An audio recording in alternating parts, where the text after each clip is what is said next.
Hola, hola, muy buenas noches a todas y a todos. Les doy la bienvenida nuevamente al Club de Lectura Un Mundo Feliz. Para quienes no me conocen, mi nombre es Diego Ortiz, Diego Ortiz Balbuena. Yo estoy coordinando el Club de Lectura Un Mundo Feliz desde el año 2020. Nos hemos estado reuniendo todos estos años de manera virtual y por ahí eventualmente nos encontramos presencialmente. Antes de empezar a charlar del autor y de la novela que nos trae en este ciclo corto, que son tres encuentros que vamos a tener para hablar de esta novela y de este autor, eh, comentarles un poco a las personas que son nuevas en este espacio, pues cómo funciona este club de lectura. Si ustedes se han dado cuenta, eh, es un ciclo de tres encuentros, tres miércoles de 7 de la noche a 9 de la noche, en donde el objetivo principal es que podamos compartir y socializar nuestra experiencia lectora alrededor de la obra que estamos leyendo. Este espacio no es un espacio ni formativo ni catedrático, no es un espacio donde yo acá durante las 2 horas me pongo a hablar de el autor y su vida y su obra y las reflexiones personales que yo tenga exclusivamente sobre el autor y esta novela, sino que es un espacio en donde entre todas las personas que quieran, evidentemente, participar, pues empezamos a hablar un poco de qué es lo que sentimos y percibimos de esa lectura que estamos realizando. Por eso la segmentación de la obra. Para el día de hoy, pues vamos a empezar a hablar de Estrella Distante, pero solamente de los capítulos 1 al 3. Entonces, ¿quién quiere empezar? Hans. Hans se animó. Muchas gracias. Hans, lo escuchamos. Bueno, ¿me escuchan? Sí, señor. Listo. Bueno, me animé a participar en este ciclo del club, porque pues Bolaño es uno de mis escritores de cabecera, y la verdad Estrella Distante es una novela que yo leí hace muchísimo tiempo, pero pues volví a empezarla y hay muchas cosas de las cuales yo digo, bueno, no se pierde como el encanto por este autor, ¿no? Y la primera observación que, digamos, me surge es, bueno, a partir de qué es de donde surge esta novela, ¿no? Y pues es el libro de la literatura nazi en América, que es una maravilla, una maravilla. No se sabe si se puede clasificar como cuento o como novela, la verdad tiene mucho, digamos, de híbrido o como ensayo también incluso, porque ensayo influido por Borges también. Entonces, pues es como la extensión, ¿no? El Bolaño tenía mucho de eso, de extender un poquito sus novelas a partir de otras, como por ejemplo Amuleto, que es un capítulo más ampliado de una novela que surge de un capítulo de Los Detectives Salvajes, ¿no? Pero pues este fue el primer ejercicio que él llevó a cabo y la verdad es una novela bastante interesante sobre todo para analizar lo que es el mal, ¿no? Y el arte, esa relación que hay entre los dos y pues nada, aquí dispuesto a escucharlos también y a participar. Perfecto, muchísimas gracias, Hans. Marcela, te escuchamos. Bueno, yo tampoco había leído a Roberto Bolaño. Bueno, entiendo, no sé si estoy en un error, que él hace parte, o sea, él es el que está narrando la historia, ¿no? Él es el que hace parte, es como personaje. porque dice que la primera vez que ve a Carlos, entonces es como el narrador, o sea, que hace parte también de los personajes. No sé, eso es lo que entiendo, ¿no? Hay algo que me gustaría que me aclararas, es que yo no entendí muy bien esa parte al principio, antes del capítulo 1, que dice que mm, mi función se redujo a preparar bebidas, consultar algunos libros y discutir con él y con el fantasma cada día más vivo de Pierre Menard, la validez de muchos párrafos repetidos. Esa parte de los párrafos, la validez de muchos párrafos repetidos. O sea, bueno, bueno, ahí me quedó como, cuando comencé a leer, bueno, pues esa duda me surgió. ¿A qué se refería? Con eso no, como que no lo capto. Todavía no lo capto, o sea, no sé, no. Bueno, entonces quería mencionar eso. Pues me ha gustado, cuando empecé a leerla, pues interesante. Me llama la atención cómo narran y cómo, bueno, primero, eh, que eran muchachos jóvenes, sus edades eran, claro, entonces cuando pues comencé a leer y bueno, yo sí, sí, claro, leí que eran jóvenes, pero a medida que transcurría, no sé, porque en mi imaginario como que veía como como sus pensamientos, como cosas así, talleres de poesía y que participaban en esa clase de cosas. Yo decía, pues, ¿no? Como muchachos jóvenes en ese cuento, pero claro, entonces ya como que uno va mirando que pues era otra época y que era el año 1971, entonces ya como el contexto, sí, o sea, empieza uno como, bueno, eso me pasó a mí, ¿no? Me llama la atención también, me llamó la atención la parte que habla del protagonista, bueno, de Alberto Ruiz, y cuando lo nombra que es un autodidacta, y la imagen que tenía, cómo debería ser un autodidacta, porque menciona en el cuento de que no importaba la ropa, pero era ropa fina, ropa de marca, ropa, toda esta serie de cosas. Y claro, empieza uno a leer y empieza ahí como la trama, ¿no? Pero el tipo que hacía, entonces vuelvo a lo mismo, eran muchachos jóvenes, entonces, ¿de dónde acá? ¿Qué era? ¿Qué era el misterio con el tipo, no? Entonces ya empieza uno como a leer y bueno, no sé, otras personas que hayan participado y ahí voy hablando otras cositas. Bueno, hasta el momento es lo que puedo decir de que me ha gustado, me encanta, me encanta. Y ya leí también otro capítulo, sí, lo que tú dijiste, como que ya, como que bueno, a ver si me voy adelantando algo, pero igual, bueno. Vale, muchas gracias, Marcela. Eso pasa. Cuando uno, si uno se engancha en la lectura, seguramente uno ya así esa curiosidad lo invade, la curiosidad de decir, yo quiero otro poquito más de la historia.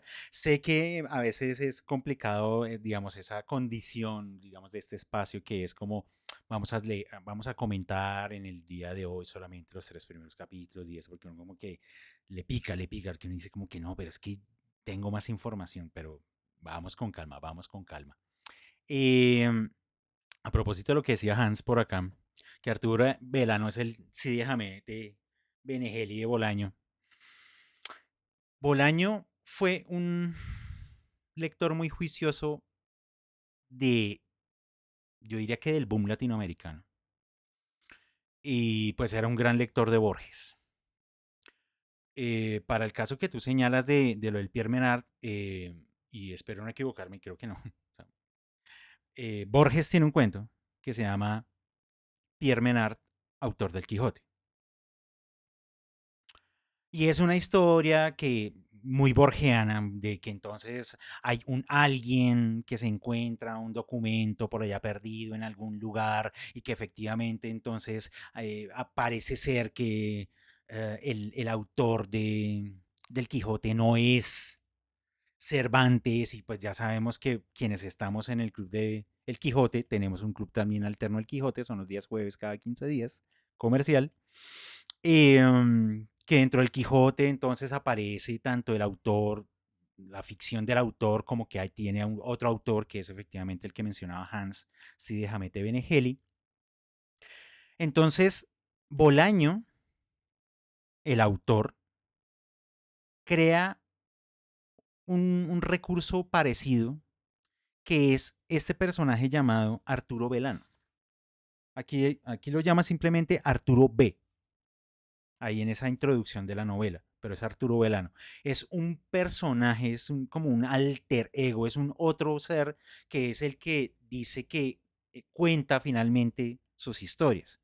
Claro, ya señalaba Marcela que pues la novela arranca narrada en primera persona, entonces sabemos que hay un alguien entre testigo y protagonista que recordemos, como es ficción, pues no es como que Roberto Bolaño, el autor, está contando la historia, ¿no? Él está creando ahí una ficción, no tiene nombre, no sabemos cómo se llama, pero es alguien que en primera persona está viviendo o vivió estos acontecimientos, los de 1971 o 1972, cuando conoció por primera vez a Carlos Vieder, que en ese entonces se hacía llamar Alberto Ruiz Tagle.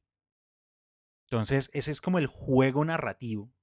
Sí, en este libro efectivamente es Arturo B, pero pues ya sabemos e imaginamos que es ese personaje que por ahí gravita en sus novelas, que es Arturo Belano. Claro, entonces empezamos a tener unos rasgos bien particulares de este señor Arturo Ruiz Tagle, que también es Carlos Vieder, que entonces tiene una relación ahí con la milicia chilena. Entonces uno dice como, bueno, esto empieza a tener aquí como todo un conjunto de situaciones un poco extrañas. De por sí estos 3 capítulos me parece que generan una situación loquísimamente extraña.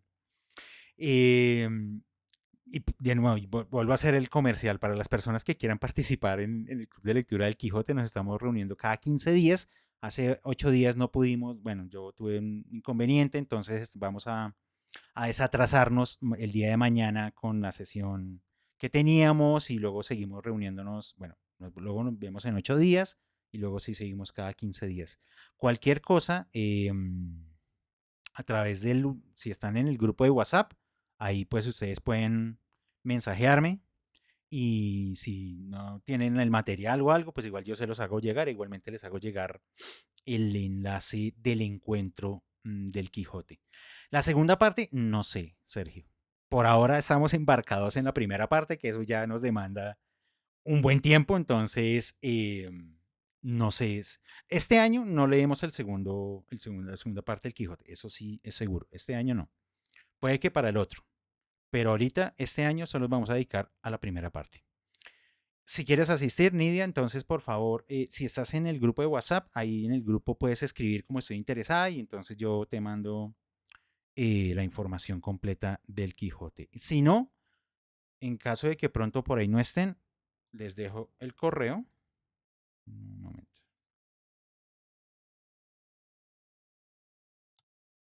A través de noescritores@gmail.com, cualquier cosa, cualquier duda, cualquier inquietud, incluso les puedo pues enviar el enlace para que puedan hacer parte del grupo de WhatsApp que tenemos del club de lectura general. O sea, solo hay un único grupo porque si no nos volvemos locos con los grupos de WhatsApp y pues tampoco no es para volvernos locos con eso. Listo. Cierro paréntesis. Marley Ois, te escuchamos. Hola, muy buenas noches para todos. Un gusto volverlos a ver en este ciclo. Es también mi primer contacto con el autor y de entrada pues me enganchó, me gustó cómo empezó la historia, es atrayente que comienza de una manera indicándonos que prácticamente el personaje central es una persona que es muy callada, muy distante, pero que al mismo tiempo capítulo tras capítulo nos los va mostrando como aquel conquistador, como aquel que a pesar de ser callado, genera ese misterio y como esa interacción de una manera un poquito extraña con las mujeres, pero termina siendo como el galán. Y como es un grupo de muchachos muy jovencitos, para la edad, pues se muestra tal y cual como hemos sido todos, como esa complicidad, como esos celos, como esos momentos como de travesuras, pero también se van a ver esos momentos en que no es como tan honesta esa amistad y van a ver siempre cositas como por debajo. Entonces me encantó porque de alguna manera todos nos vamos a ver reflejados en esa situación, nos vemos reflejados en esa contemporaneidad y uno se pone a pensar, listo, con clases de poesía y todo, como que nací en la época equivocada porque suena genial como esa complicidad. Entonces, la historia me ha gustado y con seguridad pues voy a seguir leyéndola. y pues ahí enganchada esperando que el autor me sorprenda. Entonces, listo. Una feliz noche, me encantó verlos. Muchísimas gracias, Marleois. Sí, nos está creando todo este contexto de... Es el inicio de los años 70, hay unos talleres de escritura en la Universidad de Concepción. Hay dos talleristas, generan como bandos y se enfrentan, como un poco ese contexto como de cómo era crear una obra siendo uno joven en unos espacios que se estaban como abriendo. Entonces, claro, los jóvenes o se afilian al de poesía o se afilian al de narrativa y empiezan como a defender cada uno su género muy a su manera. Entonces, como que nos está creando todo este mundo, ¿no? Todo este entorno. Entonces nos habla de Diego Soto, que es uno, y Juan Stein es el otro, los directores de cada uno de los talleres, y entonces quienes están asistiendo. Entonces nos presenta a los personajes que lo rodean, a Viviano Ryan, a las gemelas Garmendia. ¿Sí son de Garmendia, cierto? Que yo a veces me vuelvo loco, sí. A las gemelas Garmendia. Entonces, como que listo. Empieza a aparecer como ese pequeño mundo que rodea a este narrador que, de nuevo, no sabemos quién es como personaje, pero sabemos que está ahí. O sea, está presente, está metido de cabeza, hace parte de ese mundo.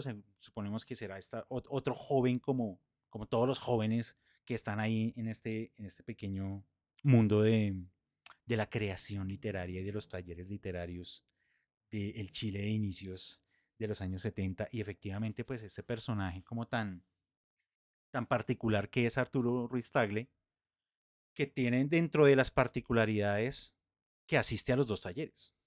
Y uno dice, pero si son bandos tan definidos, ¿cómo es posible que este señor pues se la pase para un lado y para el otro y que además lo describa como que sí, está ahí y como que sus comentarios son lo medio excesivamente mesurados y excesivamente correctos y como que tan medido en sus palabras y como que no quiere meterse en problema con nadie, ¿no? Como que entonces él es muy mesurado en cada vez que va a comentar o a decir algo de los textos de otro. Entonces, es, digamos, para el narrador, que yo lo siento que es un sujeto muy apasionado en la escritura, pues ve a Arturo Ruiz Tagle como un tipo demasiado mesurado, demasiado medido para estos espacios. Eso también ya pues nos lo está construyendo ahí entre el capítulo 1 y el capítulo 2 básicamente. Sergio, lo escuchamos. Hola, ¿cómo están? Pues esta es mi primera vez aquí en el club, pero no mi primera vez con Bolaño. Bolaño también llegó como él presenta sus personajes. Llegó a mi vida porque escuché a un amigo hablar sobre él. Y es como, no, ¿y con qué novela? Le está preguntando a una amiga, ¿con qué novela me recomiendas empezar a leer a Roberto Bolaño? Y él llegó y dijo, no, lea Amuleto. Y yo, listo, anoté, Amuleto. Y leí Amuleto y desde ahí enganchado con Bolaño. Luego volví a leer Llamadas Telefónicas, que lo tenía por ahí en la biblioteca. Fue como esas lecturas que uno lee y pasa y dice como, no, esto no fue nada. Y luego volví a llegar en ese momento y fue como, marica, sí pasó algo. y, y me parece interesante eso de esas construcciones así. Primero, me parece brutal cuando él menciona en su poética que él es un escritor en lengua española, o sea, que no le busquen que es escritor chileno, que es escritor exiliado, que es escritor mexicano. El man se para así duro en la raya y pues muchas veces pues los críticos llevan del bulto en sus obras, pero el man se para en la raya y tiene una entrevista muy buena con Pedro Lemebel, que tiene y con una chica, con una periodista, en la que la periodista, pero es que usted no es escritor chileno, y el man le dice, a mí qué me importa, yo escribo en español.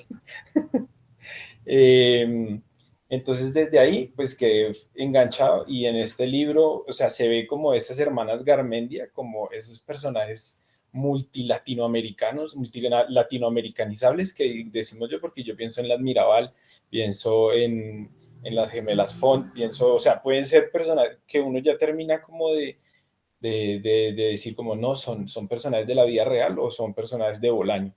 Es que me parece brutal en su obra. Muchísimas gracias, Sergio. María C., te escuchamos.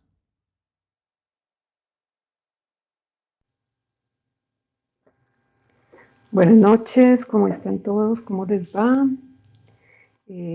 No había leído a Bolaño, pero sí había oído muchas, o sea, referencias hacia él en clubes, en lecturas, en videos, o sea, sabía que era una persona que valía la pena leer, pero por alguna razón como que yo misma le había hecho el quite más de una vez. Y de pronto ahora leyéndolo ya sé, y ahí en los comentarios se va a saber por qué. Eh, bueno, hay algo muy interesante y es que él hace como un preámbulo, ¿no? Y él nos anuncia, y él dice que va a hablar de la historia del teniente Ramírez Hoffman de la Fuerza Aérea Chilena. Pero después, como que uno se mete en todo lo que dice, y cuando se habla de Pierre Menard y Borges y demás, entonces uno se mete en todo ese cuento y se le olvida el Señor.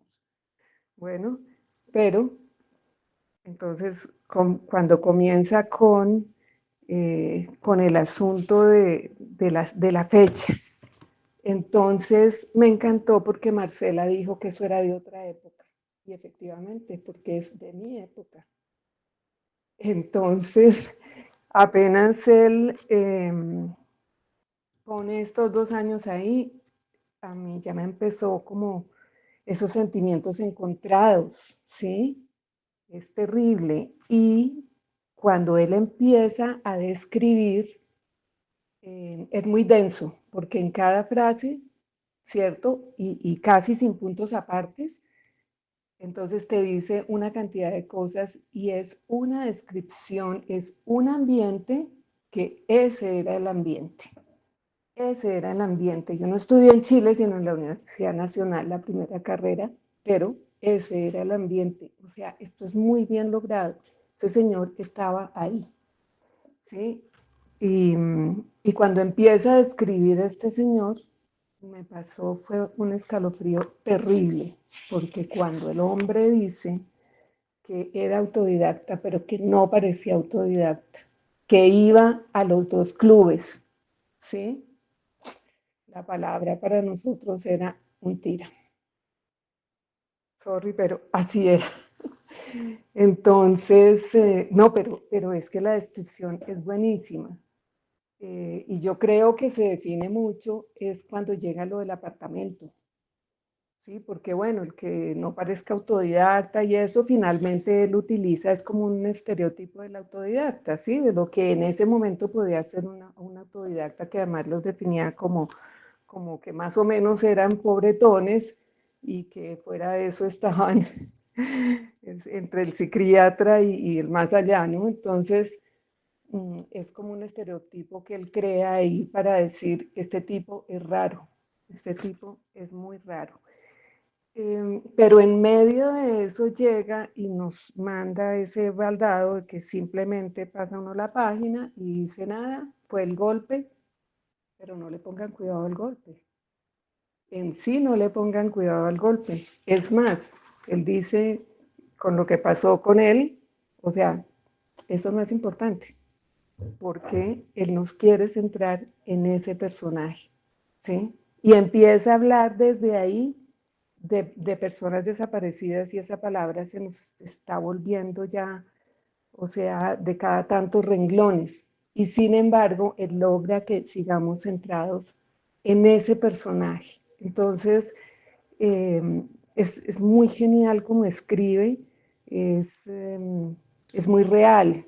Eso, o sea, es difícil acordarse uno que esto es ficción, ¿no? Sí. Entonces, pues por ahora dejo ahí. Muchísimas gracias, María C. Sí, yo a veces olvido un poco ese detalle que había señalado María C. de un poco de la densidad de la escritura de Roberto Bolaño, que a veces como que no lo deja respirar a uno, ¿no? Como que sus frases se empiezan a extender y como que desaparecen los signos de puntuación y aparecen por allá más tarde. Y como que cuando uno termina esa frase, uno como que siente que le falta el aire, como que uno dice, me has dicho demasiado y no me dejas respirar y ya tengo que seguir con la siguiente frase y la siguiente y qué pasa con el personaje y dónde están. Y claro, a veces eso como que yo diría que lo asfixia un poco, pero de nuevo es un poco el ritmo que él le imprime finalmente a todas sus obras narrativas. Me parece que una característica de la narrativa de Bolaño finalmente es eso, o sea, se llena, se carga de densidad en las descripciones, pone incluso hasta imágenes poéticas en medio de su narrativa. Quería señalar a propósito de eso, ahí como medio al inicio del capítulo 1, y a propósito de la descripción de Ruiz Tagle, que dice, las diferencias entre Ruiz Tagle y el resto eran notorias. Nosotros hablábamos en argot o en una jerga marxista mandraquista. La mayoría éramos miembros o simpatizantes del MIR o de partidos trotskistas, aunque alguno, creo, militaba en las juventudes socialistas o en el Partido Comunista o en uno de los partidos de izquierda católica. Ruiz Tagle hablaba en español. Ese español de ciertos lugares de Chile, lugares más mentales que físicos, en donde el tiempo parece no transcurrir. Entonces uno lee eso y uno dice, ¿qué? ¿Cómo así? ¿Cómo es eso que Ruiz Tagle habla español de lugares más mentales que físicos? Entonces uno, claro, y Roberto Bolaño no nos va a explicar nada. O sea, él deja esas frases y él sigue, porque esas son las frases que nosotros como lectores vamos a empezar a llenar. Ya a medida que avancemos en la novela empezaremos a pensar cuáles son esos lugares mentales que habita ese Ruiz Tagle que habla español y que no habla la jerga marxista, trotskista, mandraquista de los jóvenes del año 71.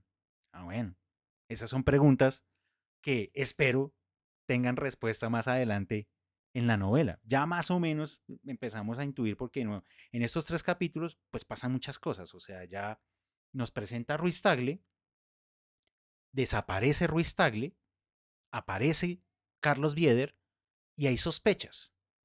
No, que es que parece que esa foto borrosa que sí es y que no es y que sí se parece y que las maneras de ser y todo este tipo de cosas que son además juegos que a Bolaño siempre le han gustado en su narrativa. Dense cuenta que no nos ha afirmado nunca que sí es o que no es. Como que nos deja en esa ambigüedad toda extraña, como que el personaje dijo no, pero sí se parecía, como que tiene un rasgo, como que, pero nunca hay una certeza. Y eso sí, tenemos que ir viendo que la historia va a estar construida sobre ese conjunto de dudas, porque finalmente creo que el juego verosímil de la novela es que los personajes, como estuvieron viviendo esas, esas circunstancias, pues entre que el recuerdo es vago y que no estoy seguro, pues un poco como le termina pasando a uno en la vida real, ¿no? Como que pasa el tiempo y uno le preguntan de una situación o de una persona y uno es como, pues yo lo recuerdo de esta manera, pero pues no sé, han pasado 30 años, 40 años, entonces no tengo ni idea.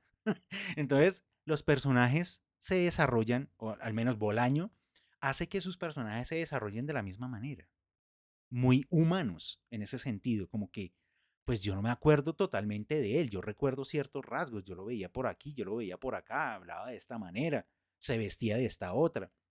Y lo que decía María C, solo hay un personaje que, hasta donde recuerdo creo que era la Gorda Posadas, estuvo en la casa de él, de Ruiz Tagle, y pues claro, llega y entra y dice, pero es que aquí no hay nada.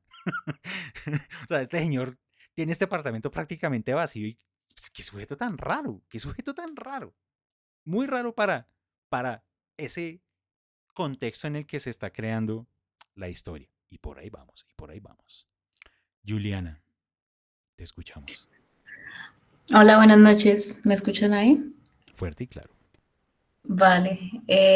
Bueno, es la primera vez que leo a Roberto y bueno, me llama mucho la atención que la novela se desarrolla en un ambiente muy político.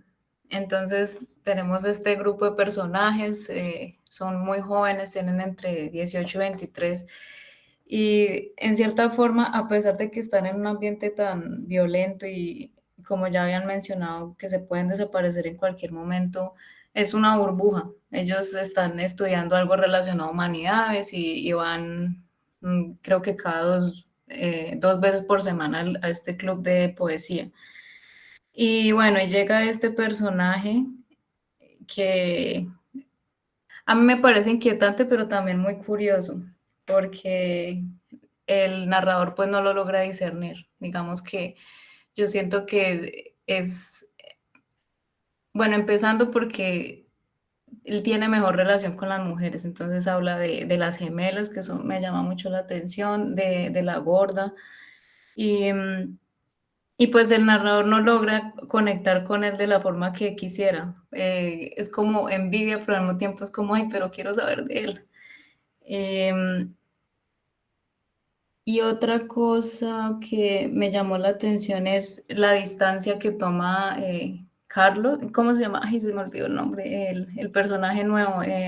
Carlos se llama Vida. Sí, Carlos. Carlos Bieder. Carlos. Sí, la distancia que él toma de sus obras. Eso me llamó mucho la atención. Como que ellos en su ambiente es como tratan de corregirse en todo y él es como muy distanciado de eso y bueno, me imagino que ya después de estos capítulos empezaremos a ver cómo va todo. Muchísimas gracias, Juliana. Sí, estamos apenas como en la presentación y en la situación de un sujeto muy extraño que aparece en los talleres creativos de la universidad.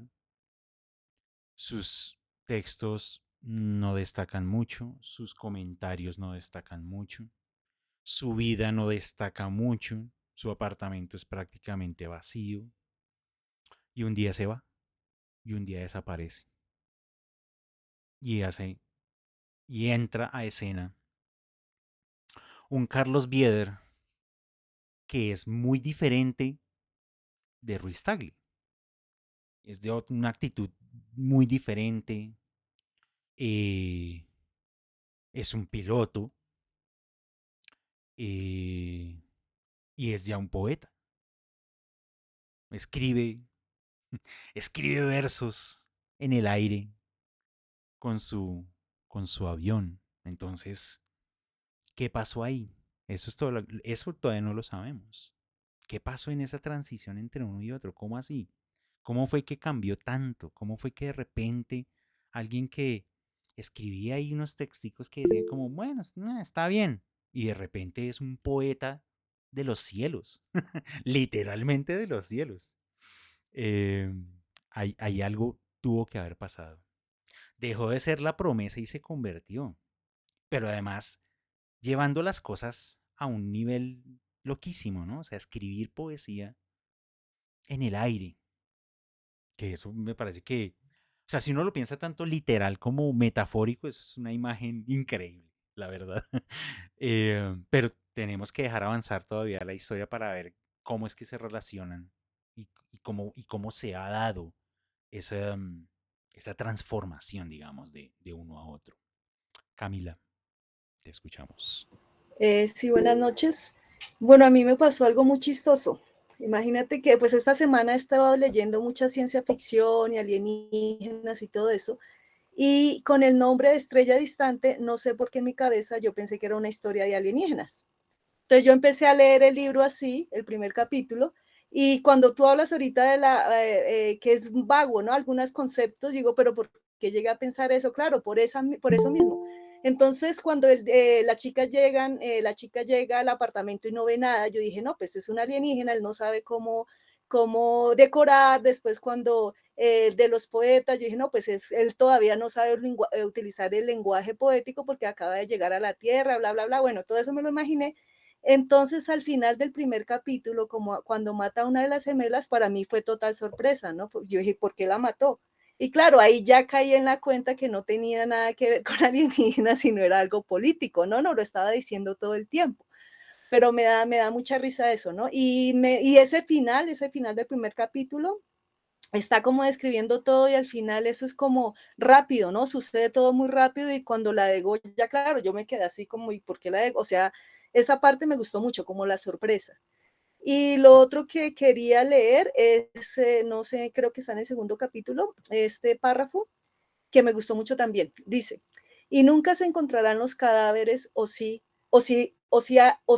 hay un cadáver, un solo cadáver que aparecerá años después en una fosa común, el de Angélica Germendia, mi adorable, mi incomparable Angélica Germendia, pero únicamente ese, como para probar que Carlos Bieder es un hombre y no un dios, ¿no? Entonces, aparte de que es un hombre y no un dios, me parece súper contundente y eso es lo que me ha gustado de Bolaños en esta obra, ¿no?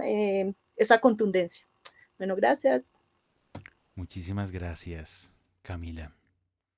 Sí, esas imágenes que de repente en medio de esa densidad narrativa nos termina arrojando que ese crimen es una cosa de cirugía. O sea, sucede, impacta y listo. Y claro, desde el punto de vista de quien está contando la historia, es llegar y decir como, claro, es que de repente Carlos Bieder como que emerge como si fuera eso, un dios, porque está creando lo máximo en poesía. O sea, ha logrado crear lo que nunca antes nadie había creado. Empezando porque, claro, ¿cuáles son los primeros versos que empieza a escribir, ¿no? Que son los primeros párrafos de la Biblia.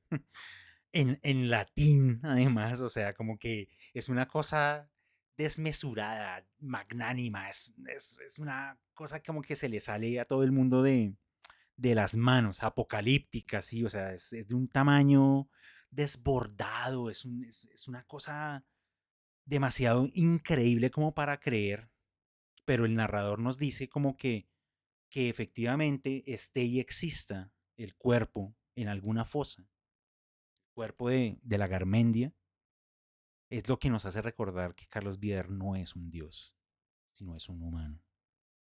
Entonces ya es, o sea, ya se subió muchísimo el personaje, pero a la vez ha bajado por llamémoslo de esta manera, por ese error, por ese detalle, que fue esa acción del desaparecer a Angélica Garmendia, ¿no? Me encantó la escena en la cárcel y el loco agarrado a la reja. Ese personaje es buenísimo. Ahí agarrado y el man, no, eso es un Messerschmitt, no, es uno de esos aviones de la Segunda Guerra Alemana. Y el tipo así, totalmente energúmeno, pues, claro, todo el mundo mirándolo como, ajá, ok. Pero él convencido de lo que sabe, ¿no? O sea, él reconoce que es un avión de guerra alemán y por eso yo les decía, recuerden, esta novela sale de la literatura nazi en América. No es gratuito, no es gratuito. Patricia, te escuchamos. Muy buenas noches para todos. Pues les voy a contar la verdad, es la primera vez que estoy en un club de lectura y me parece súper interesante poder como aprender y poder compartir con ustedes estas letras y esta lectura.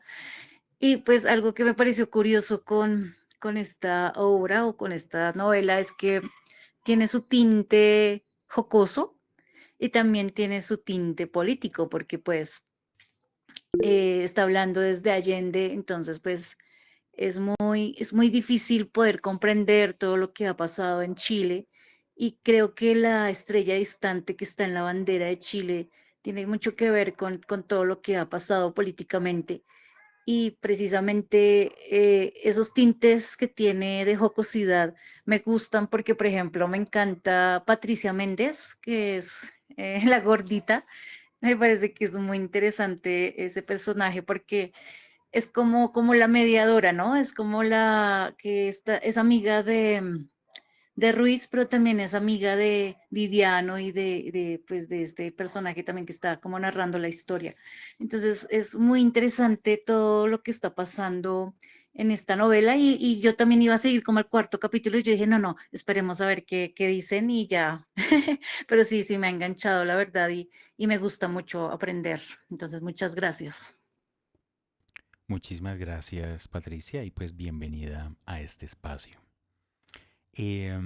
Sergio pregunta además, ¿quién está en la cárcel, Arturo B o el narrador? En principio es el narrador. Bueno, no, mentira, sí, ¿quién es? Porque claro, al narrador, Arturo B le cuenta la historia al narrador. Entonces es un poco, de nuevo, el juego cervantino, ¿no? O sea, hay alguien que contó la historia, que contó la historia, que contó la historia, que contó la historia. Entonces ya hay como tantas capas de personas contando la historia que en algún punto a uno se le dificulta saber realmente quién la está contando. Y me parece que eso, parte de ese juego de la narrativa de Cervantes, pues particularmente del Quijote. Y me parece que de manera muy consciente Bolaño está acudiendo a ese tipo de herramienta narrativa, recuperando esos juegos narrativos de Cervantes en el Quijote. Hay un cuento muy chistoso de una detención en la cárcel, dos detectives. De hecho, hay un poema sobre los dos detectives y sobre los detectives salvajes. Es que bueno, es que Bolaño era un sujeto muy desmedido en su, en su creación, porque creaba de todo y para todo y terminaba creando. O sea, uno termina sintiendo como que esos personajes son reales.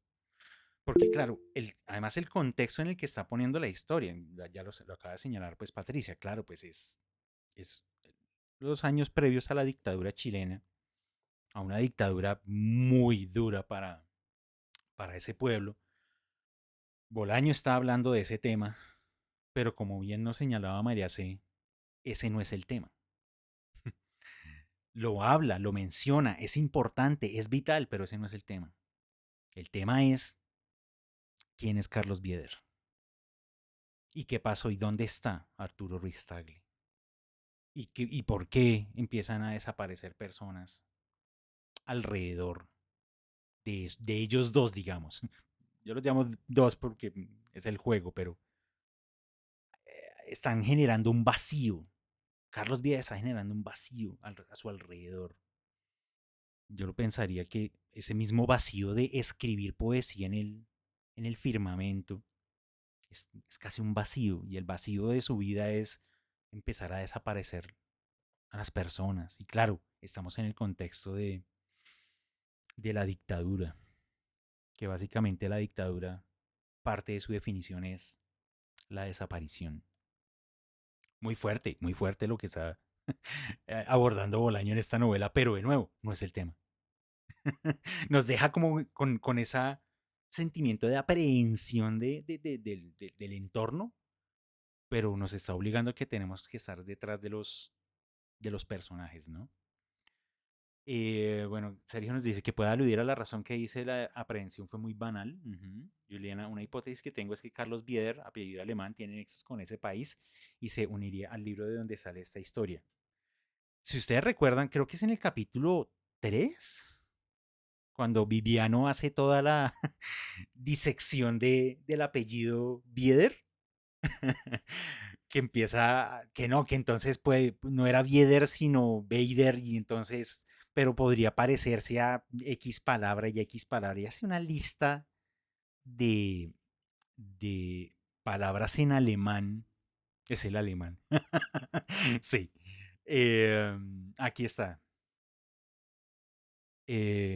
Bieder, según Viviano nos contó, quería decir otra vez, de nuevo, nuevamente, por segunda vez, de vuelta. En algunos contextos, una y otra vez, la próxima vez, en frases que apuntan al futuro.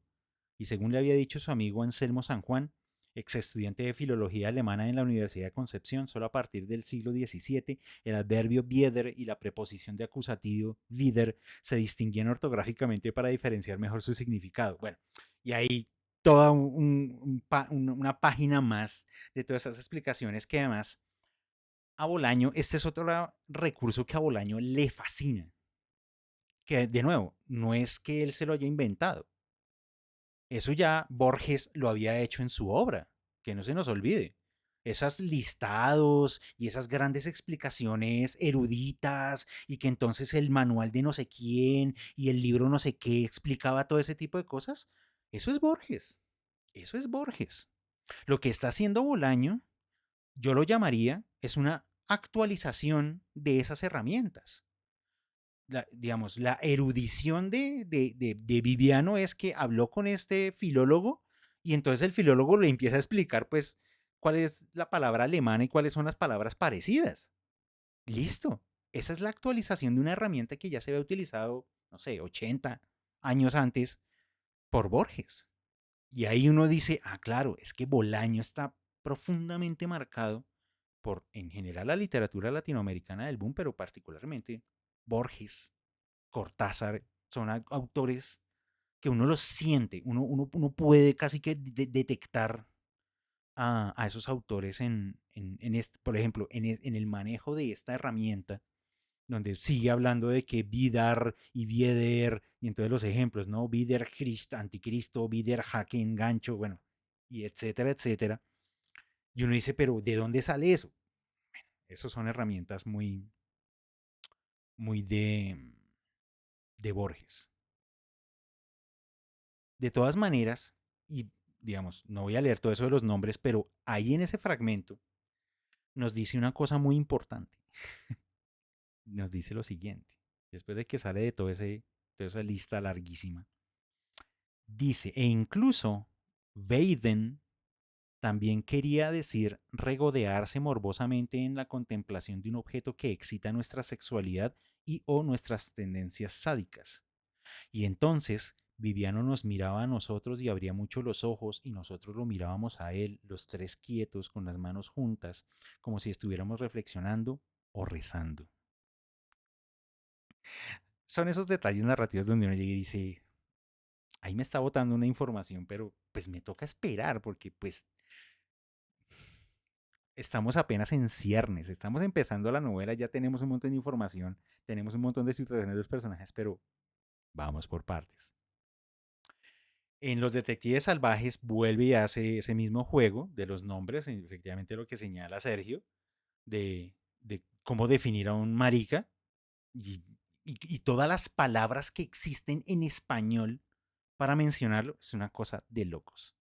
Son juegos que finalmente le gustan y le fascinan realmente a Bolaño. El juego de la palabra es también, aquí está en esta obra intentándonos explicar de dónde proviene ese apellido alemán, Bieder, de un señor llamado Carlos Bieder, ¿no? Bien. Marcela, te escuchamos. Bueno, yo quería comentar algo respecto al primer capítulo que ya le he mencionado, cómo termina pues con la muerte de las hermanas Garmendia. Me sorprendió el narrador cómo detalla todo, o sea, es como si estuviera presente y aparte de todo, hace la aceleración, dice en un párrafo, dice, tuvo que ser así. Y comienza a contar todo, que el carro llegaba, que por una carretera, toda esa clase de detalles a mí me sorprendió. Yo decía, pero ¿de dónde se va a desaparecer todo eso, sí? Y que entonces hasta, es que es mucho detalle. Lo que comieron, dice que empanadas, que entonces yo decía, esa parte me pareció curiosa. Yo decía, ¿pero qué? ¿Hasta dónde le llega la imaginación del tipo? O sea, porque a tantos detalles. Y entonces esa parte, para terminar el capítulo, me sorprendió. Todo, es que todo eso, pues hay varias páginas dedicado a eso, que está durmiendo, que la señora que los acompañaba, que tuvo que haber estado así, asá, una clase de detalles, y yo decía, ¿pero qué? Sin yo decía, ¿pero de dónde sacó todo eso el tipo? Eso me sorprendió, esa parte del final del capítulo 1. Pues, me sorprendió, y aparte, bueno, los detalles y todo eso, pues, la causa, el motivo por el cual, si el tipo lo hizo, ¿qué lo llevó a hacerlo? Porque aparte de todo, una de las hermanas supuestamente le gustaba, o sea, tenían ahí como una relación. Eso yo decía, ¿cuál fue el motivo? ¿Qué pasó? aparte que vuelvo al cuento de la edad, eran unas niñas, entonces, ¿en qué estaban metidas? Y que estaban, ya se habían ido, ya estaban dicen que en nacimiento, se habían ido para nacimiento, qué tal, que todo eso. Y yo decía, ¿qué lo motivó al tipo? O sea, ¿qué mal le estaban haciendo si fue que el tipo sí las mató? ¿Por qué? Y aparte, o entendí que, o lo que narra, o lo que está diciendo el narrador, es que mató a todos, a la tía, mejor dicho, una muerte ahí, un poco de personas muertas, una masacre. Entonces, esa parte me pareció, uy, como tenaz. Muchas gracias, Marcela. Y claro, las hermanas Garmendia son unos personajes muy particulares porque entendemos que tienen ciertos privilegios sociales.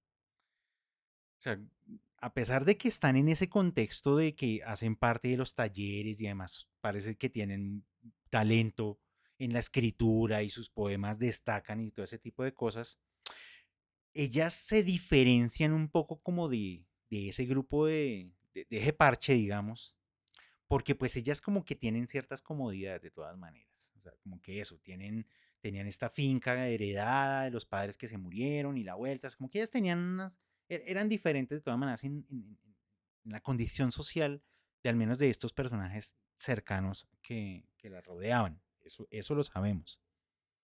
Que por qué hace lo que hace Tagle Vieder, tendremos que esperar, tendremos que esperar.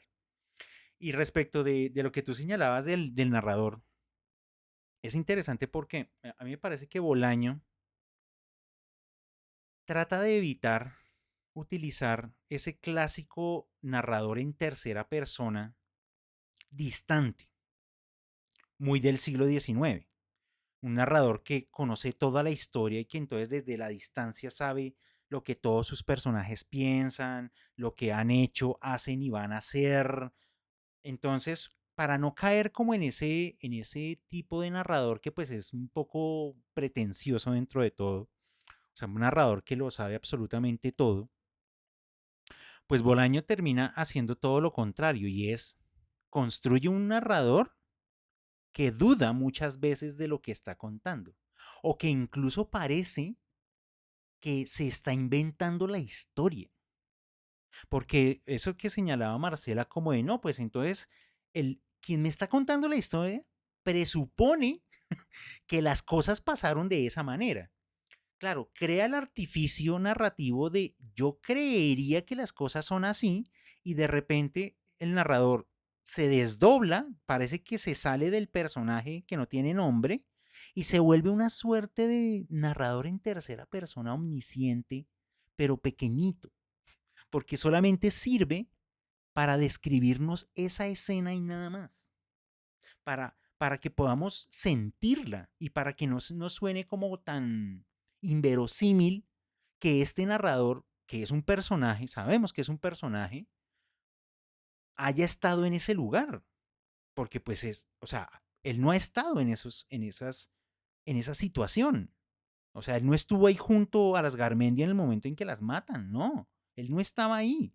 Pero entonces como se está creando el rumor de que parece ser que es este señor, él crea el artificio como de alguien que llega y dice, yo creo que las cosas sucedieron de esta manera. Y claro, cuando uno dice esa frase, yo creo que sucedieron de esta manera, pues uno empieza a dar un montón de detalles. Y entonces ese narrador se da el permiso de entrar a un montón de detalles que solamente los podría saber alguien que está presente, pero él no está presente. Entonces ese es un narrador bien particular porque es jugar entre soy un personaje y cuando necesito me desdoblo a través como de ciertas reflexiones o echar globos y volverse un tercera persona omnisciente. Es un juego interesantísimo y entonces, claro, si ustedes sienten, pues la novela en ese orden de ideas, pues tiene un ritmo narrativo increíble. Está avanzando muy rápido y me estoy enterando de muchas cosas de muchos personajes, siendo que está narrada en primera persona. No dice como, pero ¿cómo pasa eso si esta persona que me está contando la historia no estaba en todos esos lados? Bueno, es un poco el talento narrativo de Roberto Bolaño, al menos construyendo esta novela. Sonia. Te escuchamos. Sí, precisamente escuchándolos, como que caigo en cuenta de por qué, porque leyendo esta historia, que realmente sí la tenía hace muchos años, tanto que la vuelvo a disfrutar como si nunca la hubiese leído. Ahora veo que pues pues desde luego que ya lo sé, pero cómo se refleja ahora el gran lector que fue Roberto Bolaño, porque mira que yo lo uno como a tres obras en este momento, que son, por ejemplo, primero el de Roberto Walsh, el de Rodolfo Walsh, el de Operación Masacre, que exactamente digamos, se vale de la historia tanto de Chile como de Argentina y de sus dictaduras y de sus desapariciones, de la juventud que quiere pues hacer cambiar las cosas y se vale como de ese fondo, como en un trasfondo, pero siempre impulsa al lector a profundizar más en qué fue lo que ocurrió en Chile, qué fue lo que ocurrió también en Argentina y qué pasaba en el año alrededor de septiembre de 1973, ¿no? Entonces se lanza eso, lo deja por allá abajo porque es el iceberg, digo, más o menos, y va con su historia.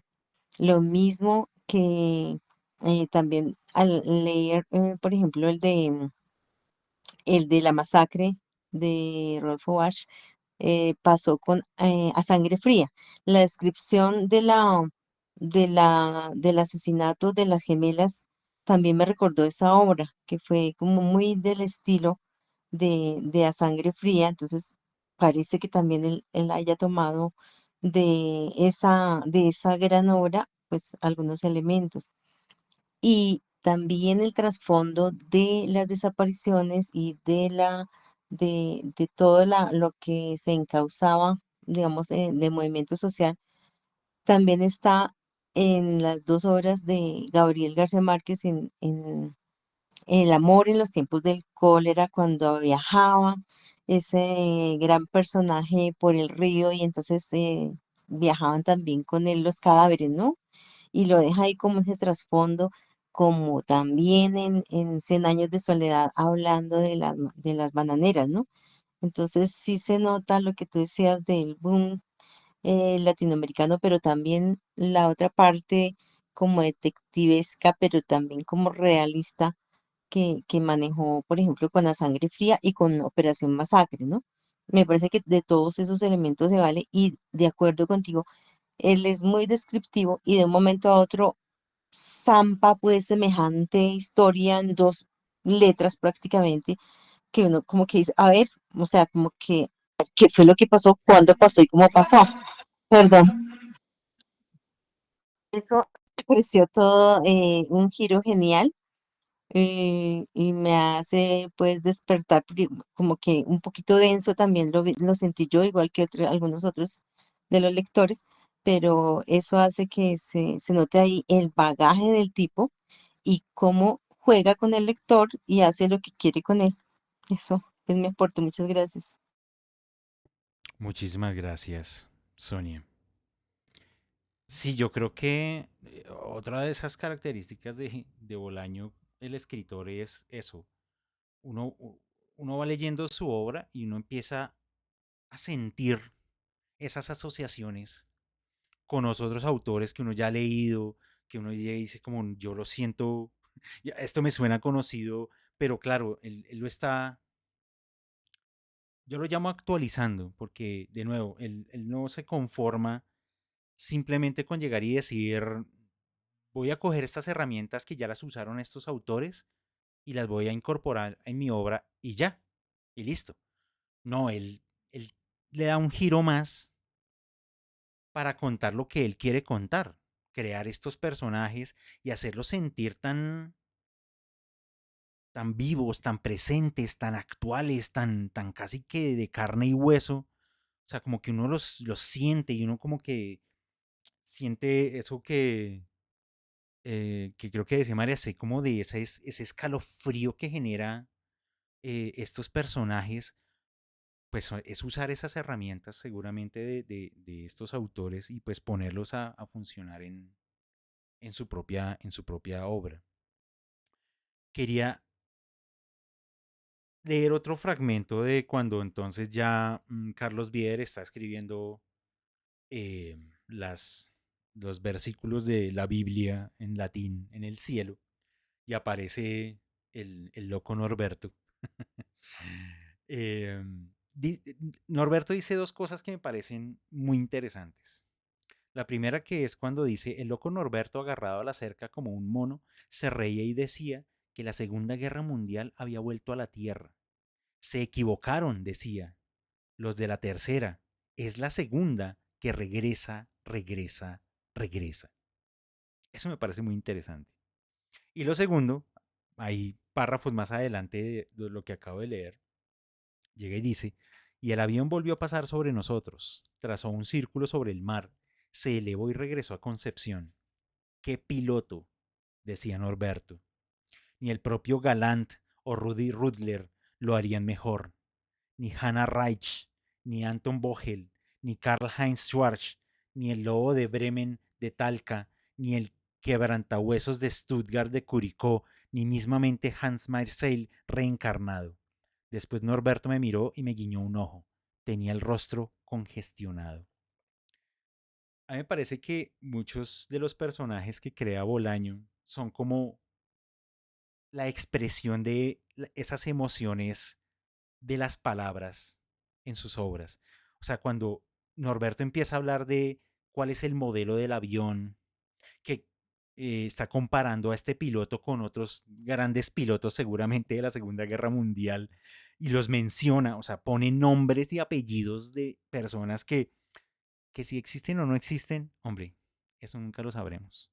Pero es ese apasionamiento por la palabra y que todo ese contenido que a veces pareciera que podría sobrar de alguna manera, no sobra.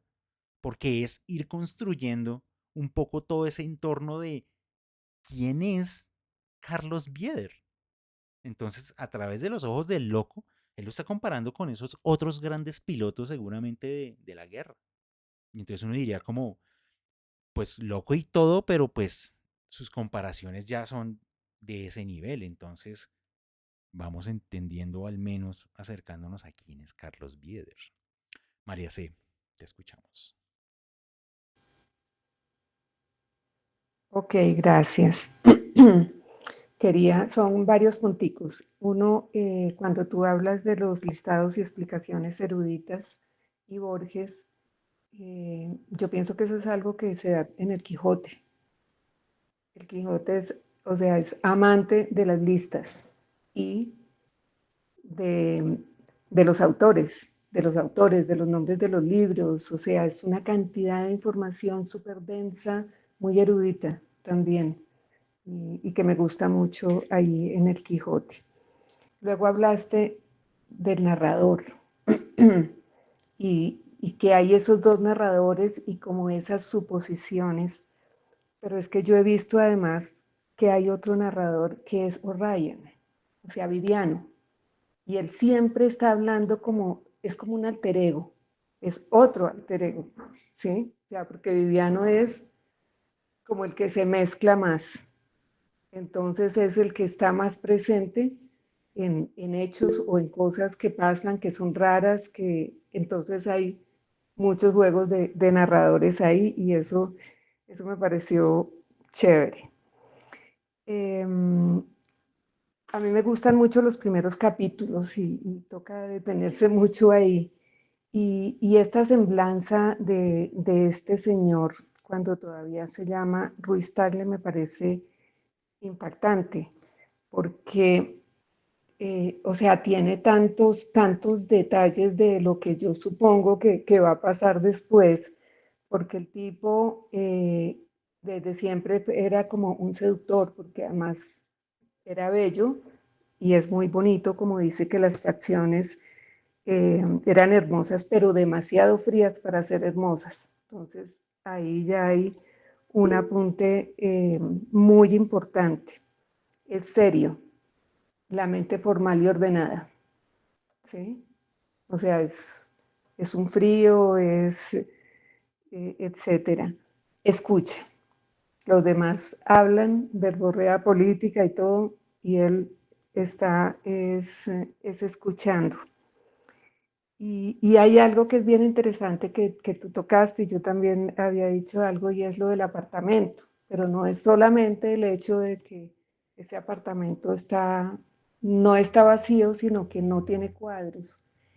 Y es muy interesante la comparación que él hace con lo del bebé de Rosemary, porque ese escalofrío en el bebé de Rosemary es impresionante. Y él está diciendo, esto es algo, esto es algo terrible, el hecho de que ese apartamento le falte ese algo innombrable, como lo dice ahí, es algo terrible, o sea, es algo de horror.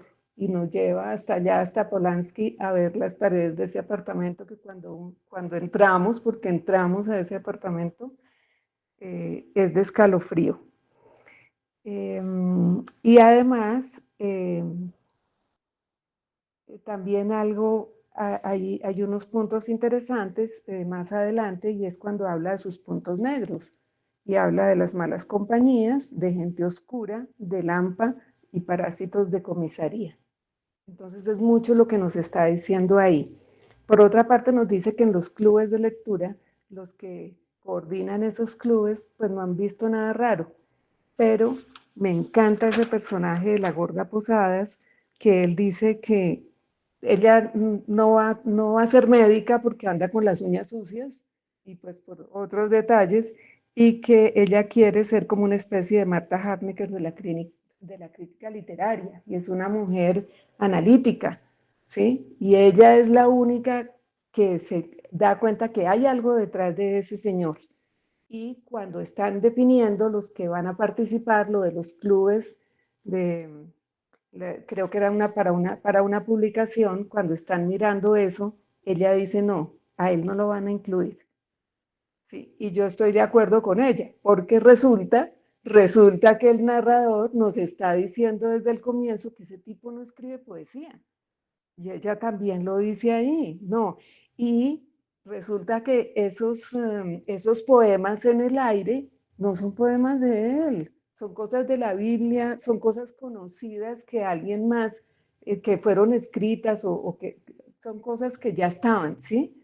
Entonces, muchísimo hay de descripción. Ahora, no, lo que pasa es que él va mucho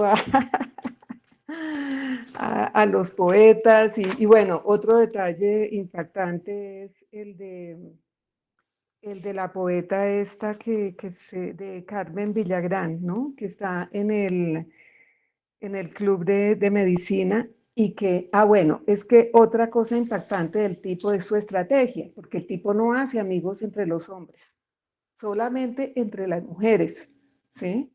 Y se comporta como todo un seductor, y a quienes seduce primero o a quienes conquista primero, pues a las gemelas con las que todo el mundo quiere estar, porque son hermosas y porque además son buenas poetas. Entonces, hay una estrategia ahí muy interesante también. Mm, y el otro temita, bueno, y con esto iba a que él había hecho amigo de ella a Carmen Villagrán, la poeta que después dicen que desapareció, ¿sí? O sea, es que son demasiados detalles los que nos dan ahí. Y el otro temita que tenía anotado pero tú ya lo tocaste, es el de locos, que yo creo que el loco es el menos loco de todos, porque se está dando cuenta, o sea, no está haciendo una relación con el resto del contexto, pero nos está diciendo que ¿cómo así? O sea, que está emocionado porque hay alguien de la guerra ahí, porque hay una conexión ahí con la guerra, con la Segunda Guerra. Entonces, muy, pero muy interesante. Mil gracias. Muchísimas gracias, María C. Bueno, Juliana decía que además de bello y atractivo, elegantoso, sí, o sea, muy bien vestido, muy bien arreglado, muy con la percha. Y uno dice como, este señor escribe poesía, este señor ¿qué hace por aquí? Si no se parece a ninguno de los poetas que escriben poesía en los talleres de poesía, sino el tipo destacaba por todo lo que no es. Entonces uno llega y dice, pues de alguna manera uno tiene que terminar sospechando. Lo interesante es eso, el narrador no es el primero que sospecha, son los otros personajes los que empiezan a decir como, vea que este man es como raro. Entonces, de nuevo, es el juego de credibilidad y verosimilitud de la historia. O sea, no es el narrador el que carga todas las certezas en la historia. De hecho, el narrador es el que carga todas las dudas y las certezas empiezan a aparecer es por los personajes que lo rodean. Y eso me parece que hace que la novela sea mucho más ágil en términos de la lectura, porque como que lo pone a uno a moverse mucho más en ese pequeño universo que ya ha armado Bolaño con el personaje principal y con los otros personajes secundarios que están por ahí gravitando. Y eso casi eso, uno se siente como en una novela policíaca, ¿no? Como que uno está persiguiendo a ver quién, realmente quién es el criminal y entender las motivaciones de sus actos. Básicamente eso es lo que estamos intentando averiguar de Carlos Bieder. Y tenemos un montón de detalles, pero como que a pesar de que tenemos un montón de detalles, nos faltan claridades, como que no, pero algo me falta, algo me falta de este personaje. Sergio, lo escuchamos. A mí una parte brutal, así como que habla del mal y de quién es este Bieder, es como en el final, como en la página anterior, al final del capítulo tercero, dice las declaraciones de Bieder cuando lo entrevistan después de bajarse, y dice que el silencio es como la lepra, declaró Bieder, el silencio es como el comunismo, el silencio es como una pantalla blanca que hay que llenar. Si la llenas, ya nada malo puede ocurrirte. Si eres puro, ya nada malo puede ocurrirte. Si no tienes miedo, ya nada malo puede ocurrirte. Y ahí el narrador le dice como, no, esto lo dijo, según Viviano, era la descripción de un ángel fieramente humano, pregunté, que ahí es lo del detective, es que eso es lo brutal, o sea, como que el man lo que va haciendo es como mostrándonos las piezas y uno mira a ver por dónde agarra. Y el man le dice, no, huevón, respondió Viviano, el ángel de nuestro infortunio. Es brutal esa parte, porque claro, nos está hablando de la pureza y pues la pureza que remite a esas políticas reaccionarias de los nazis, ¿no? De de la búsqueda de la pureza y todo lo perverso que hay eh, en el pueblo en el pueblo, pues sí, americano, ¿no? Y es brutal, es muy denso. Y lo de los listados que mencionaba María C., a mí me causa curiosidad porque yo leí el de Pierre Menard y la primera vez que lo leí yo decía, ¿esta mierda qué es? Esto es un dechado perdón la grosería, eso es un dechado de, de inteligibilidades así como de la aristocracia y toda la vaina, pero después de leer Bolaño de ver esa clave, Borges también es un cínico brutal, o sea, es una vaina que es como cagándose en estas altas esferas, así que tentaban como el poder sobre el conocimiento y los poetas y los buenos poetas. Y eso lo vine a entender leyendo a Bolaño, como no es que Borges era un mamagallista. Gracias, Sergio. Estoy de acuerdo. Sí, hay veces que hay quienes leen a Borges como si fuera un dios, pero Borges era alguien que también tenía su humor y su manera de hacer una crítica muy interesante. Claro, a veces era muy complejo y muy elaborado lo que estaba haciendo, pero pues lo que estaba haciendo era un poco eso, como burlarse también de esas instituciones y eso como lo que parece que no va a cambiar o lo inamovible o Bolaño pues le aprende un poco eso y creo que a su manera pues está también cuestionando pues esas instituciones que parecía que iban a tener la gran verdad, como por ejemplo una dictadura, ¿no? Hablando de lo de la pureza, pues ahí uno es cuando entiende por qué Carlos Bieder lo primero que elige para escribir en el aire son las primeras versículos de la Biblia. Y uno dice como, el man tenía ahí toda una intención negra de jugar a esa idea de la pureza. Porque recuerden que apenas termina de escribirlo, al final, ¿qué dice? Aprendan. O sea, además da una sentencia, o sea, les escribo en latín la Biblia cómo empieza, en el principio Dios hizo tal, y aprendan. Y uno dice como, pues, o sea, qué tipo tan arrogante. Pero es eso, es el juego de la pureza, visto desde un elemento como los primeros versículos de la Biblia, ¿no? Marcela. No, lo que yo quería decir ya lo dijiste. Que iba a decir el idioma, o sea, que usaba el latín, el latín. Básicamente eso era lo que iba a decir. Que siempre cuando comenzó con el avión y cuando lo vieron desde la cárcel y todo eso, todo era en latín, en latín. Pero pues creo que después ya no, porque dice que en otra parte dice que ya empezó a mencionar a ciertas, los nombres de ciertas mujeres que eran las que presumiblemente había matado y aparece una tal Patricia, aparece bueno, ahorita no recuerdo qué otras, dice que hablaba, así dice, en uno de sus versos hablaba veladamente las hermanas Garmendia, las llamaba las gemelas y hablaba de un huracán y de unos labios, bueno, y después dice, en otro hablaba de una tal Patricia y una tal Carmen, que ya la habíamos mencionado a Carmen, que ya era, sí, entonces, al principio comenzó, pero entonces entiendo que más adelante ya mencionaba, ya usaba otro idioma. Claro, de hecho empieza a confesar lo que él está haciendo. O sea, es tan complejo lo que está haciendo Carlos Bieder en el avión y escribiendo en el cielo y pues la manera también como nos lo presenta el narrador, que es como que en nuestra cabeza queda una confusión que puede ser la misma confusión que quedó de toda la gente que estaba viendo esa acción poética, ¿no? Como que era ver todo eso y era como, ¿qué? ¿Qué es todo eso?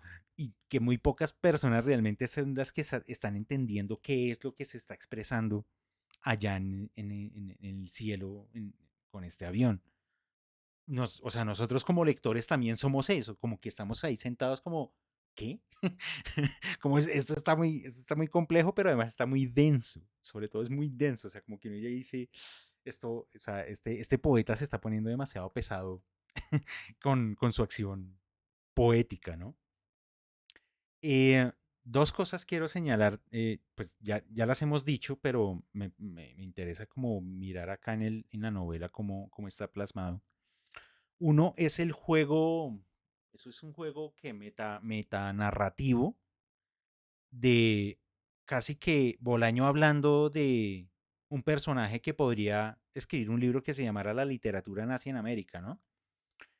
Que es básicamente cuando Viviano empieza a hablar como de qué le gustaría realmente hacer en su vida, ¿no?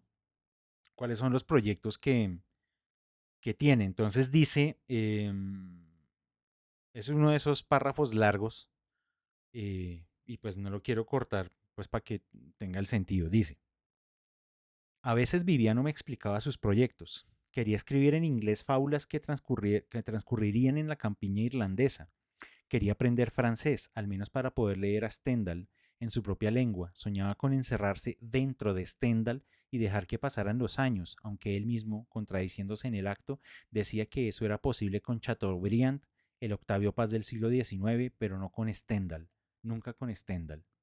Quería, finalmente, escribir un libro, una antología de la literatura nazi americana, un libro magno, decía cuando lo iba a buscar a la salida de la zapatería, que cubriría todas las manifestaciones de la literatura nazi en nuestro continente, desde Canadá, en donde los quebequeses podían dar mucho juego, hasta Chile, en donde seguramente iba a encontrar tendencias para todos los gustos.